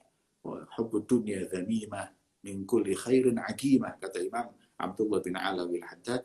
Sungguh cinta kepada dunia itu hal yang, dan dia adalah mandulnya orang itu dari semua kebaikan. Orang kalau sudah kena hubbud dunya, na'udzubillah, tsumma na'udzubillah. Sekarang gimana caranya kita? Ya kita tahu hubbud dunia itu nggak bagus, bagaimana menumbuhkan hubbul akhirah. Caranya lagi-lagi selalu dekat dengan orang-orang yang cinta kepada Allah, yaitu para aulia wassalihin, dan kemudian hadir di majelis-majelis yang digagas oleh mereka. Hadir haul. Cobalah kita kalau hadir haul itu subhanallah, pulang haul itu dengan nafsu sama dunia. Ya, Kita kalau umroh aja, kita kalau umroh ketemu orang soleh, itu pulang itu udah nggak nafsu lagi dengan dunia. Itu maknanya bahwa mereka adalah orang-orang yang apabila kita dekat dengan mereka, kita pandang, kita cinta mereka, menyebabkan terkikisnya dari hati kita hubbu dunia. Kata jamaahnya Habib Ali bin Muhammad Al-Habsyi. Habib Ali bin Muhammad Al-Habsyi itu, beliau mengatakan ketika duduk dengan Habib Ali Habsyi, mengatakan, wallahi, demi Allah, ma sya'urna annana fid dunia. Kami ini sudah nggak merasa bahwa kami ini di dunia. Kami ini kayak udah di akhirat. Nggak ingat sama sekali. Kalau sudah datang majelisnya Habib Ali Habsyi, nggak tahu harga bensin, nggak tahu harga beras, nggak tahu harga gula, nggak tahu harga apapun. Adanya cuma akhirat. Li'anna fi majalisihim lan tuzkar dunia. Di majelis mereka nggak ada dunia. Majelis mereka hanya akhirat aja yang diomongin. Buat orang itu rindu kepada akhirat. Makanya saking nikmatnya orang-orang yang hadir di majelisnya Habib Ali bin Muhammad Al-Habsyi, sampai di antara mereka ada yang berkata seperti ini. Coba kita bayangkan, mana mungkin keluar kata-kata seperti ini kalau bukan orang yang merasakan kenikmatan hadir di majelis tersebut. Mereka mengatakan, laukana ahlul jannah mithli ma nahnu fihi lakanu fi 'aisyin thayyib. Kalau penghuni surga merasakan nikmatnya di surga seperti duduknya kita dengan Habib Ali Habsyi, ya memang enak itu hidup di surga. Sampai merasa bahwa dirinya ini mungkin hidupnya lebih enak dari surga. Ya. Kenapa? Karena majelis itu membuat kita ingat akhirat. Nah, seperti itu, Ustaz. Masya Allah, Masya Allah, masya'urna innana fid dunya, sampai keluar bahasa itu berarti udah lazah ya, Beb. Nah, Udah betul-betul badannya di dunia, hatinya udah indallah, di Masya akhirat. Allah. Beb, ini ada pertanyaan menarik ya dari Batu, dari Dokter Lailah, Kota Batu. Assalamualaikum, Beb. Al-Afu. Waalaikumsalam. Al-Afu katanya, kalau kita bermimpi wajah calon suami. Sekali lagi,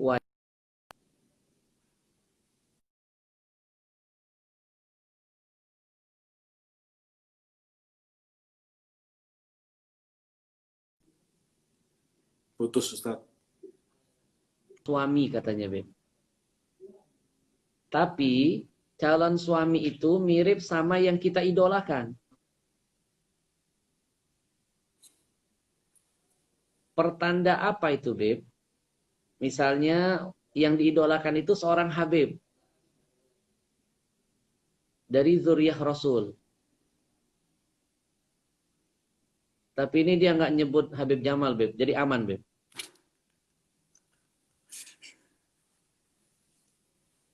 Beb, Iya, iya. dengar ya, Beb?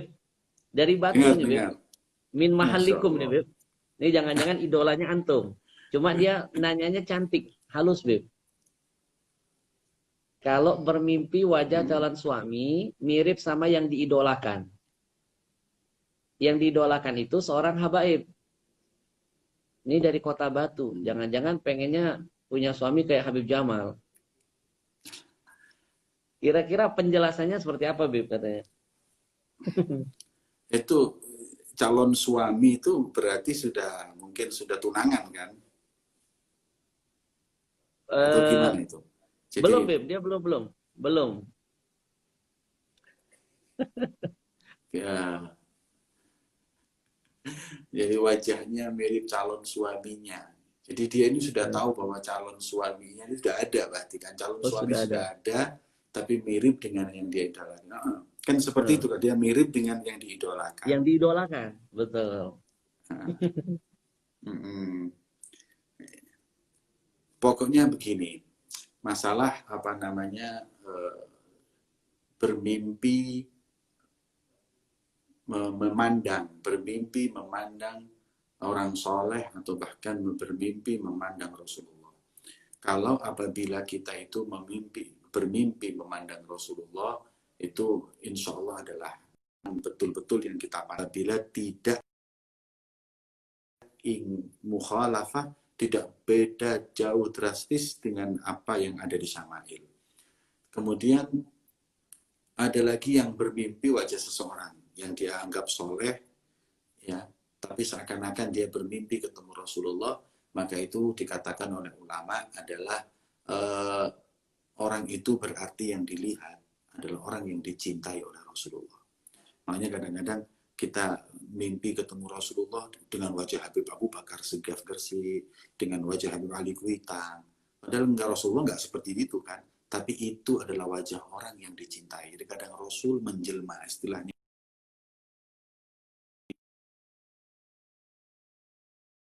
mimpi dengan orang soleh, mungkin hakikatnya adalah dia itu bermimpi berjumpa dengan Rasulullah hanya dengan wajah, meminjam wajah orang yang dicintai oleh baginda Muhammad SAW. Mungkin apa namanya, semoga Dokter Laila tadi segera oleh Allah Subhanahu Wa Taala ditemukan seorang laki-laki yang soleh, yang insya Allah segagah dan seganteng Habib Ahmad Al-Habsyi dan sepandai beliau serta sesoleh beliau. Amin ya rabbal alamin. Beb, ini dari Batu yang nanya, bukan dari Oke. Jakarta. Ini kita doakan mudah-mudahan Ukti dapat jodoh yang seperti solehnya Habib Jamal, sepinternya Habib Jamal, dan setawaduknya Habib Jamal. Beb, ini ada pertanyaan dari Hong Berarti, Kong. Apa hukumnya memakai minyak wangi ketika hadir di pengajian buat para akhwat? nah, hukum minyak wangi. Hukum minyak wangi bagi laki-laki itu sunnahnya yang justru yang nampak, itu yang kelihatan. Kemudian kalau perempuan memakai wewangian itu disunahkan yang di dalam saja tapi nggak sampai keluar. Jadi di dalam, ya. Makanya kadang-kadang Ustadz banyak orang yang mengatakan perempuan haram pakai minyak wangi perempuan, akhirnya baunya nggak enak Ustadz. Malah itu membuat orang ilfil atau membuat orang justru nggak suka dengan Islam, nggak suka dengan muslimah yang dianggap kotor dan lain-lain. Jangan, pakailah wewangian kayak deodoran atau apa agar tidak berbau yang nggak baik yang laki-laki yang lain atau ajanib. Tapi jangan juga memakai minyak wangi yang terlalu wangi. Itu yang dikatakan Rasul SAW. Ayyuma mra'atin itriha inda rijalil ada ajanib fahiya zaniyah. Perempuan manapun yang memakai wewangian untuk memang menarik gairahnya laki-laki, dia pakai minyak itu supaya menarik gairahnya laki-laki. Laki-laki kalau mencium baunya yang begitu wangi akan terus kemudian syahwatnya naik dan lain-lain. Apabila itu dia lakukan, makanya fahiya zaniyah, maka dia itu muta'arridatun lizina, mau menyampakkan dirinya atau mau menjerumuskan dirinya dalam berdosa perzinaan. Na'udzubillah min dzalik. Maka daripada itu, perempuan pakai minyak wangi apabila dibau laki-laki, jangan, ya, nggak boleh, itu hukumnya haram. Tapi kalau tidak dibau, maka hukumnya boleh. Seumpama dia mau pakai wangi di rumahnya, tidak dibau kecuali yang mahram, nggak masalah. Atau di acara perempuan saja nggak masalah. Tapi kalau sudah laki-laki ajanib yang membau, itu yang nggak diperbolehkan. Ya. Baik. Beda kalau laki-laki. Gitu, Ustaz. Baik. Habib dari BSD City. Izin bertanya mengenai cara membayar fidyah orang tua yang sudah meninggal dunia. Bagaimana Habib? Fidyahnya apa ini? Sholat, puasa. Membayar fidyah saja dia sebut ini, Habib. Nah, fidyah macam-macam. Ada yang fidyahnya sholat, sebagaimana ulama mengatakan kalau orang yang sholat, ya, mungkin pendapat yang paling kuat mengatakan tidak wajib untuk diqadha, dan ada yang mengatakan hanya membayar fidyah, ada yang mengatakan nggak wajib apapun. Nah, fidyah wala qadha. Ya. Adapun mungkin yang dia maksud adalah fidyah puasa. Kalau memang dia itu Oh, sudah fidyah puasa, Habib. Barusan dia jawab fidyah puasa. nah, fidyahnya itu puasa. Kalau fidyah puasa, maka wajibnya itu ketika dia sudah, kita wajib fidyahnya membayar 1 mud, yaitu sekitar 0,7 kg, nggak sampai 1 kilo, itu kita keluarkan. Dan mud pengeluarannya adalah setelah dia nggak puasa. Ya, setelah dia nggak puasa baru kita bayar. Ya. Kalau sampai dia meninggal, ambil dari uang warisannya. Kalau uang warisannya,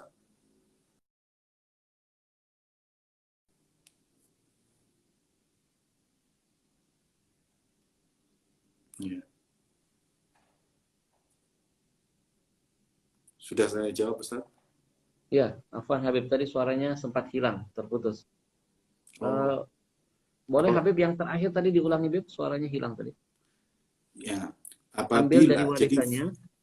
ya, apabila fidyah tadi itu Hmm. dikeluarkan sebelum orang tua itu meninggalkan puasa, nggak boleh karena dia belum wajib. Maka setelah meninggalkan puasa, ketika dia udah nggak puasa, baru kita keluarkan. Tiap hari boleh. Ya, setiap hari kita boleh juga nanti di akhir Ramadan kita bayar semua 1 bulan itu boleh. Tapi kalau bulan belum Ramadan belum tiba kita bayar fidyah 30 hari itu nggak boleh. Nah, kemudian fidyahnya 0,7 kilogram. Tapi kalau nggak dibayar sampai meninggal, kalau nggak dibayar sampai meninggal, maka itu adalah fidyah, itu kewajibannya dia diambil dari harta warisannya kalau punya warisan. Kalau tidak ada, maka ahli waris yang wajib mengeluarkan fidyahnya dari tersebut, orang tersebut. Baik. Bib, ini ada pertanyaan yang terkait dengan buku yang Habib buat. Jadi teman-teman sekalian, Habib Jamal mengarang buku yang sangat dahsyat, bagus sekali untuk kita miliki. Judulnya apa itu, Bib? Ini Ustaz, Al-Haid, kajian tuntas atau kupas tuntas haid, nifas, dan istihadah. Ini bukan kitab, ini bukan karangan saya, tapi ini karangannya Sayyid Abdurrahman bin Abdullah As-Segaf. Dia adalah termasuk dekan syariat Ahqaf yang sering datang ke Indonesia. Beliau punya kitab yang sangat bagus untuk mengupas tuntas masalah haid, nifas, dan istihadah. Dengan izin beliau, kita terjemahkan. Terjemahan ini Hanya itu ada. eh, Sayang sekali, saya termasuk begitu dengar Habib punya kitab itu, kita niatkan, kita beli, dan teman-teman semuanya saatnya, ya saatnya yang ingin beli segera DM. Boleh langsung DM ke Habib, atau bisa DM juga ke kita, nanti kita hubungkan dengan Habib. Saya pribadi ingin ngambil berkahnya, dan tadi sempat pesan juga buku dari Habib, insya Allah kita bagi-bagikan. Ini pertanyaannya mirip dengan yang Antum sampaikan dalam buku Bib. Habib, bagaimana caranya wanita yang sedang haid dalam mengamalkan wirid Ratibul Haddad? hmm, Kan di wanita sana yang dalam terdapat keadaan ayat-ayat Quran yang harus dibaca. Mohon penjelasannya, Habib. ada 10 hal yang diharamkan untuk para wanita yang haid. Dan diantaranya adalah qiraatul Quran, membaca Al-Quran. Haram hukumnya bagi wanita untuk membaca Al-Quran dan dia dalam keadaan haid ataupun nifas. Akan tetapi, ada beberapa hal yang diperbolehkan oleh ulama bagi wanita yang haid dalam membaca Al-Quran. Pertama, apabila melakukannya litahafud. Tahafud itu adalah untuk membaca, untuk menghafalkan Al-Quran. Jadi niatnya jangan membaca Quran, tapi untuk hafalan Al-Quran supaya dia nggak hilang. Karena sebagian perempuan kesian, haidnya bisa 10 hari, 12 hari. Kadang gara-gara haid yang kepanjangan, akhirnya dia lupa lagi itu Quran, nggak bisa. Maka sebagian ulama mengatakan litahafud boleh, untuk hafalan Al-Quran boleh. Jangan, nggak usah pakai sentuh, tapi hanya untuk mengulangi memori Al-Quran itu boleh. Itu pun sebagian ulama afdolnya ditinggalkan. Kalau memang haidnya lumrah 7 hari gitu ya nggak perlu lah. Kemudian yang kedua, litahassun. Nah ini jawabannya. Litahassun adalah terus wirdul kabir, wirdul saghir, dan lain-lain. Ini semuanya adalah tahassun, penjagaan.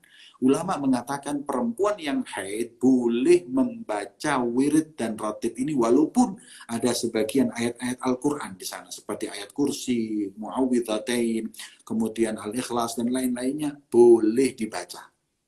Jangan diniatin murni Quran, tapi niatkan untuk tahassun. Boleh, Ustaz.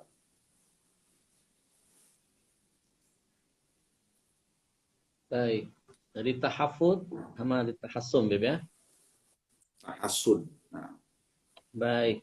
Teman-teman, jangan lupa setelah ini segera pesan bukunya. Penting sekali untuk memperkaya wawasan kita tentang haid, nifas, dan istihadah. Ya, segera Anda pesan harap bukunya. hubungin Ustadz Ahmad aja, Ustadz ya. Antum aja hubungin Masya antum Allah. langsung aja. Baik, Nanti teman-teman bisa DM ke IG Al-Fakir. Nanti insya Allah kita akan fasilitasi bukunya dan mudah-mudahan jadi berkah buat kita semuanya. Habib, ngobrol sama antum ini Insyaallah. sampai subuh kayaknya nggak terasa, Habib. Alhamdulillah. Iya Ustaz, Masya Masya Allah. Allah. Antum pandai Masyubbi'at, untuk Habib. Masyubbi'at. Alhamdulillah. Alhamdulillah. Jadi Barakallahu fikum ya Ustaz. luar biasa, senang sekali. Tapi karena waktu juga yang terbatas, yang terakhir kita mohon ijazah dari antum buat semua jamaah Hmm. yang bisa kita amalkan, kita jadikan wirid keseharian. Monggo Habib. Eh, Kebetulan Al-Faqir tadi menyebut Al-Habib Abu Bakar Attas Al-Habsyi. Beliau adalah termasuk dari, beliau tinggal di Makkah, dan beliau termasuk daripada guru-guru saya. Sebenarnya ijazah macam-macam ya, tapi saya ingin untuk memberikan ijazah yang saya dengar dari murid beliau Habib Muhammad bin Husain Al-Attas, dan beliau mendengar langsung dari Habib Abu Bakar Attas Al-Habsyi yang dikenal dengan Habib Attas Al-Habsyi, tinggal di Mekah. Beliau punya satu ijazah Ustaz, punya satu ijazah salat ala Nabi, salawat kepada Rasulullah yang pendek, nggak panjang, dan bacanya pun sehari cuma 10 kali. Habib Attas ini punya kelebihan, tidak pernah memberi amalan yang berat. Beliau mengatakan zaman ini, zaman orang itu jauh dari Allah, kalau kita kasih amalan yang berat-berat malah ditinggal semuanya. Maka dikasih amalan yang enteng-enteng oleh beliau. Beliau memberikan amalan sholawat kepada Nabi yang insya Allah ketika saya talkinkan, saya sampaikan sebentar lagi, semuanya insya Allah bisa langsung menghafal. Ya. Dan cuma diulang dalam sehari 10 kali. Makanya sebaiknya ijazah ini tidak ditulis, langsung didengar dan langsung dihafal. Insya Allah kata beliau, man wadaba alaiha, ala sirra ala nabi ini, barang siapa yang istiqomah melaksanakannya, insya Allah diberi kelancaran rezekinya oleh Allah. Nah, ini kita yang sekarang ini dalam keadaan seperti ini, kita bisa hanya berharap kepada Allah yang maha memberi rezeki kepada hambanya untuk mengucurkan rezekinya kepada kita. Amalannya singkat ya Ustaz, saya sampaikan nanti pelan-pelan saya talkin, saya ulang-ulang. Dan barang siapa yang mengamalkan sehari 10 kali, insya Allah rezekinya oleh Allah dimudahkan. Saya sampaikan dan saya harap untuk konsentrasi untuk mendengarkan sholawat ini, dan jangan ditulis kalau bisa, langsung dihafalkan. Jadi lebih tepat nyampe, karena saya mendengar ini tanpa saya tulis, langsung dari sodri rawi, dan rawi juga langsung bin sodril Habib Attas. Jadi dari dada beliau, kemudian ke dada, dan sekarang saya sampaikan ini ke dada antum semuanya. Saya nggak menyampaikan ke kertas, tapi menyampaikan ke dada gantian semuanya. Sirah mudah sekali, yang saya ulang-ulang insya Allah, agar kalian cepat untuk menghafalkannya. Bismillahirrahmanirrahim. Fokus, kita sampaikan. Allahumma sholli wa sallim ala sayyidina Muhammadin karimil abai wal ummahat. Saya ulangi lagi. Allahumma sholli wa sallim ala sayyidina Muhammadin karimil abai wal ummahat. Saya ulangi lagi. Allahumma sholli wa sallim ala sayyidina Muhammadin karimil abai wal ummahat. Karimil abai wal ummahat. Yani siapa yang istiqomah insya Allah, dan alhamdulillah semenjak saya melazimi sholawat ini 10 kali, saya nggak keadaan seperti ini, ada aja rezeki itu datang. Gimana Ustaz? Sudah kira-kira Al-Faqir sudah? ulangi ya, Beb ya. Fadhal Habib. Allahumma salli wa sallim ala sayyidina Muhammadin karimil abai wal ummahat. Barakallahu fikum ya Ustaz. Habib ijazahkan ke kita semuanya, Habib. Ajaznakum مثل ما أجازنا السيد محمد بن حسين عطاس وهو أن الحبيب عطاس الحبشي هذه الصيغة، فإن صحت علينا الإجازة فقد أجزناكم. Katakan qabiltul ijazah. Qabiltul ijazah. Barakallahu fikum. Masya Allah. Masya Allah ya Masya Allah, Ustadz, Habib. syarrafna bikum, farihna. 1 jam Waduh, kita lebih. yang senang, Beb. Beb, jangan Wallah, bosan-bosan ya, Beb. kita, Kalau jamaah rindu, Beb. Masya Allah. Ana yang Luar rindu biasa. sama antum nanti bakalan Ustadz. Allah. Insya Allah kita yang nanti mampir, Barakallah. pengen berkahnya antum. Habib, terima Ahlan wa kasih sahlan banyak. bikum. Insya Allah Barakallah fikum ya nanti kita Ustadz. fasilitasi buku-buku antum semuanya. Sekali lagi teman-teman yang berminat ingin mendapatkan bukunya Habib, dan kalau butuh tanda tangan antum, Bib, mungkin jamaahnya kadang-kadang suka pengen berkahnya berlimpah, Bib, tanda tangan Siap, antum. siap. Ditandatangani oleh Insya Habib Allah saya Jamal. beri tanda Nanti tangan. silakan DM. Insya Allah nanti kita akan kirimkan ke alamat masing-masing. Terima kasih Habib, jazakumullah. Dan insya Allah nanti setelah Barakallah fikum selesai Ustadz. wabah kita akan silaturahim ke antum. Terima kasih Habib. Insya Allah. Assalamualaikum warahmatullahi wabarakatuh. Jangan lupa doakan kita Ustadz. Siap Habib, Masya Allah. Kita indakum aksar. Assalamualaikum. Baik teman-teman sekalian, Masya Allah, dengan segala luar biasa perjuangan, ada gangguan-gangguan sinyal dan sebagainya, tapi hari ini kita puas bukan main, menimba ilmu dari beliau dan ditutup dengan ijazah yang sangat dahsyat. Sekali lagi teman-teman dengarin baik-baik tadi kalimatnya, Allahumma salli wa sallim ala sayyidina Muhammadin karimil abai wal ummahat. Karimil abai wal ummahat. Karimil abai wal ummahat. Masya Allah. Ini garis besarnya. Kita Masya Allah sudah bersalawat kepada Rasul SAW. Kita insya Allah dijadikan juga mendapat syafaat dari Rasul dan dijadikan menjadi anak yang insya Allah berbakti kepada kepada ayah-ayah kita dan ibu-ibu kita insya Allah. Menjadi anak yang saleh.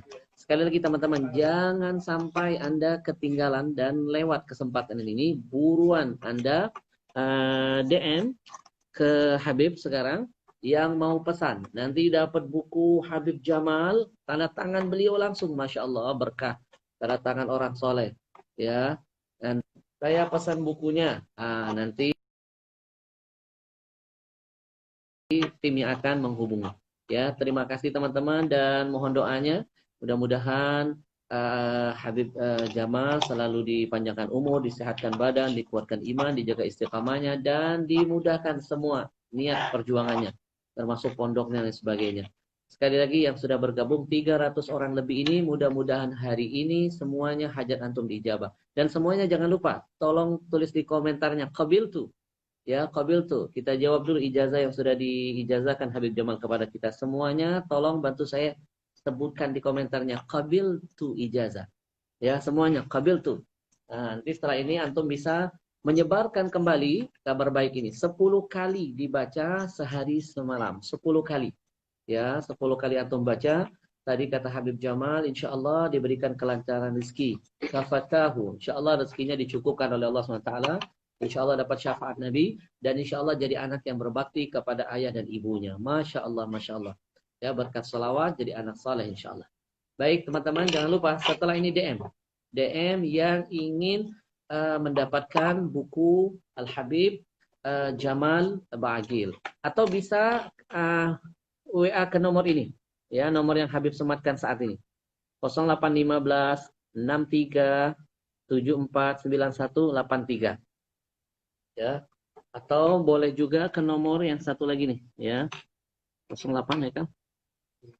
57 79 49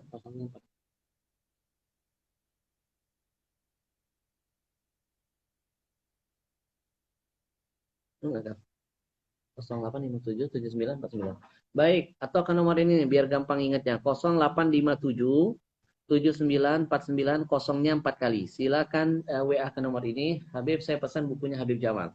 Ya insya Allah beliau akan tanda tangannya langsung. Terima kasih sekali lagi dan besok jangan kemana-mana. Kita akan terus hadirkan guru-guru kita yang lain. Kita ambil berkahnya, kita ambil ilmunya, kita ambil manfaatnya dan kita gali ijazahnya. Ya, terima kasih semuanya. Dan jangan lupa, apapun makanannya, minumannya harus ajwa. Ajwa, doain biar ajwa berkah. Ya, doakan ajwa. Istirahatkan minumanmu, beralihlah ke ajwa. Yang hadir saat ini, jihad bersama ajwa untuk Palestina, untuk dakwah, mau jadi agen di wilayah masing-masing.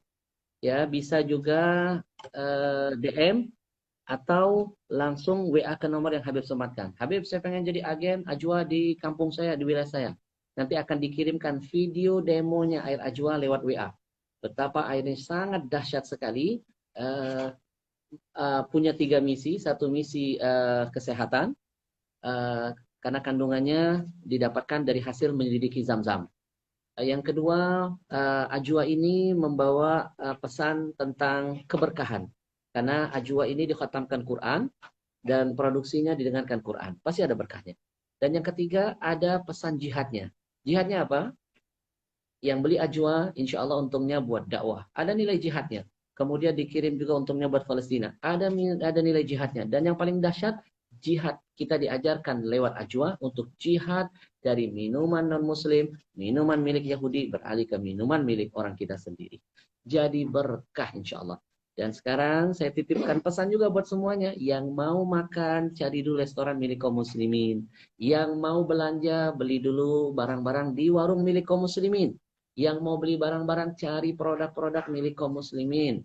Kalau di Jawa itu ada Dalwah Water, ada Ustaz Harifin punya Al-Zikro, Buya Yahya punya Al-Bahja. Selama itu merek milik kaum muslimin, antum beli, antum syiarkan, antum bikin laris dan laku. Kenapa? Kalau pedagang muslim kaya, zakatnya nambah, sedekahnya meningkat, syiar agamanya semarak dilakukan di mana-mana.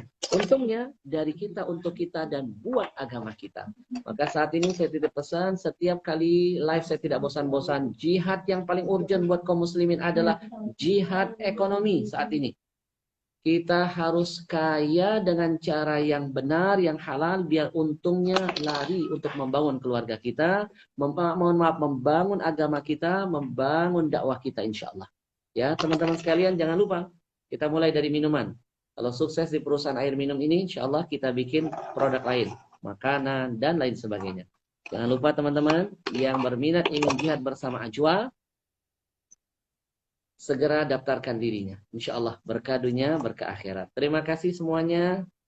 Nasrul minallah wa fathun qarib. Jangan lupa, kita baca sama-sama salawat tadi yuk. Allahumma salli wa sallim ala sayyidina Muhammadin karimil abai wal ummahat. Allahumma salli wa sallim ala sayyid. InsyaAllah mudah-mudahan dengan kemuliaan salawat Allah kabulkan hajat kita semua. Terima kasih.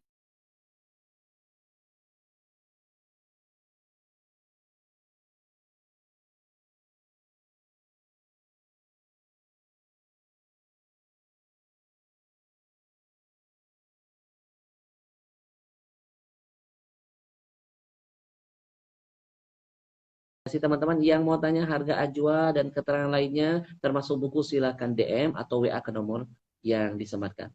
Assalamualaikum warahmatullahi wabarakatuh.